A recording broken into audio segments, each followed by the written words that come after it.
Hi అండి, అందరికీ నమస్కారం. Welcome to my YouTube channel. ఇప్పుడేందైనా బ్రేకింగ్ న్యూస్ అండి. ఉద్యోగులకు నరకం చూపుతున్న జగన్ సర్కార్ అయితే అంటున్నారు. సో వివరాలు ఈ వీడియోలో తెలుసుకుందాము. అసలు ఏం జరిగిందని పూర్తి వివరాలు. వీడియో ఎక్కడైనా స్కిప్ చేయకుండా ఎండ్ వరకు చూసేయండి. అప్పుడే పూర్తి ఇన్ఫర్మేషన్ అర్థమవుతుంది. అలా వీడియో నచ్చినట్లయితే ఒక లైక్ చేయండి. ఇంకా సబ్స్క్రైబ్ చేసుకున్నట్లయితే మన ఛానల్ సబ్స్క్రైబ్ చేసుకున్న నేను చేసే ప్రతి ఒక్క వీడియో మీ వరకు రీచ్ అవుతుంది.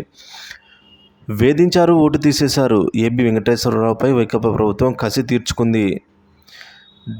డీజీ ర్యాంక్ కలిగిన సీనియర్ ఐపీఎస్ అధికారి ఏబి వెంకటేశ్వరరావుపై 5 ఏళ్లుగా కక్ష సాధించిన వైకాపా ప్రభుత్వం చివరికి ఆయన సతీమణి ఓటు హక్కు కూడా లేకుండా చేసిందని అయితే చెప్తూ ఉన్నారండి.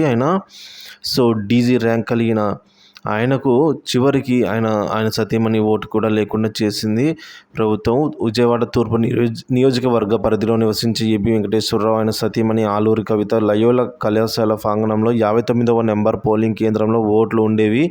ఓటు వేసేందుకు సోమవారం ఉదయం దంపతులిద్దరూ పోలింగ్ కేంద్రానికి వెళ్ళగా జాబితాలో నుంచి పేర్లు తొలగించినట్లు అయితే చూపించారు అధికారులు. సో వారి పేర్లు ఉన్న చోట డిలీటెడ్ అని చూపించారు అధికారులు.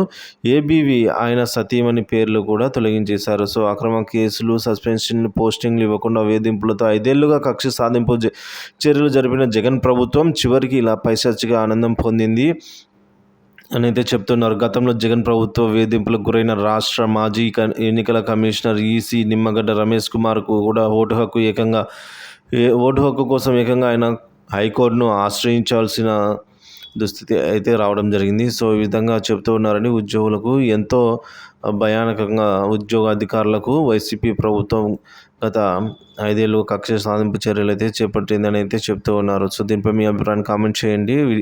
వీడియో నచ్చినట్లయితే లైక్ చేయండి, షేర్ చేయండి. ఇలాంటి వీడియోస్ కోసం మన ఛానల్ సబ్స్క్రైబ్ చేసుకోండి. Thank you for watching this video.